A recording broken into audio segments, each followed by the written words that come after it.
মধ্যচৈত্রে ঝড়ে ঢাকায় এক নারীসহ অন্তত 4 জন নিহত হয়েছে। রোববার সন্ধ্যায় আকাশ কালো করে নামে ঝড়, যা কয়েক মিনিট স্থায়ী ছিল। এতে বিভিন্ন স্থানে গাছ, বিদ্যুতের খুঁটি উপড়ে পড়ে। এতে যান চলাচল সহ রাজধানীর বিভিন্ন এলাকায় বিদ্যুৎ সরবরাহ বিঘ্নিত হয়। এদিকে নেত্রকোনায় বজ্রপাতে একজনের মৃত্যু হয়েছে। নারায়ণগঞ্জে মেঘনায় ট্রলারডুবিতে মারা গেছে এক নারীসহ আনসার সদস্য। আশিক মাহমুদের প্রতিবেদন। রোববার সন্ধ্যায় হঠাৎ করেই ঢাকায় ঝড়ো হাওয়া সহ বৃষ্টি শুরু হয়।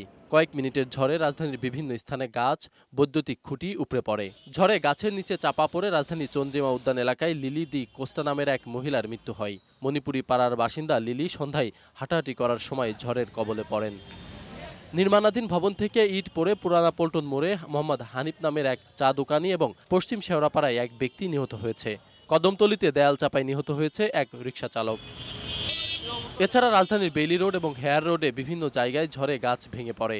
এ সময় দুটি সিএনজি ও দুটি প্রাইভেট কারের ওপর গাছ পড়ে শিল্প মন্ত্রণালয়ের যুগ্ম সচিব হাবিবুর রহমান সহ 2 জন আহত হয়। গাছটা পড়লো ডাইরেক্ট পিছনে মাছ বরাবর পড়ছে। আমার সার ছিল গাড়িতে, ওনাকে আমি টাইম বের করছি। সামনে ছিলাম, পিছনে দুজন যাত্রী ছিল। যাত্রী কিছু হয় না, আমার সামনে আমার এই হাতে চোট লাগে আর এদিকে চোট লাগে। ওই এলাকার রাস্তার গাছ পড়ার কারণে পল্টন, কাকরাইল, শাহবাগ সহ আশপাশের এলাকায় তীব্র যানজটের সৃষ্টি হয়। এছাড়া বিভিন্ন স্থানে বৈদ্যুতিক খুঁটি উপড়ে পড়া এবং সঞ্চালন লাইন ছিঁড়ে যাওয়ায় বিদ্যুৎ সরবরাহ ব্যাহত হয়। ওই পাশে দুইটা গাড়ি, একটা সিএনজি, একটা মাইক্রোবাস, এখানেও একটা মাইক্রোবাস, একটা সিএনজি গাছ চাপা ছিল। দুইটাই আমরা গাছ চাপা থেকে উদ্ধার করছি। এদিকে নেত্রকোনায় শিলাবৃষ্টি হয়েছে। এ সময় বজ্রপাতে সদর উপজেলার বাহাদুরপুর গ্রামের এক ব্যক্তির মৃত্যু হয়েছে। নারায়ণগঞ্জের সোনারগাঁয়ে রোববার সন্ধ্যায় নির্বাচনী সামগ্রী নিয়ে ফেরার পথে মেঘনায় ট্রলারডুবিতে পুলিশ ও নারী আনসার সদস্য সহ 3 জন নিখোঁজ হয়। পরে সোমবার সকালে ওই নারী আনসার সদস্যের মরদেহ উদ্ধার করা হয়। এ ঘটনায় এখনও নিখোঁজ রয়েছে 2 জন। এছাড়াও চট্টগ্রাম, নাটোর, কুমিল্লা সহ বিভিন্ন স্থানে ঝড় বৃষ্টি হয়েছে।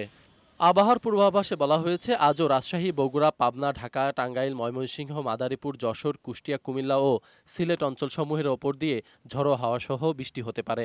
নদীবন্দর সমূহকে 2 নম্বর নৌ হুঁশিয়ারি সংকেত দেখিয়ে যেতে বলা হয়েছে।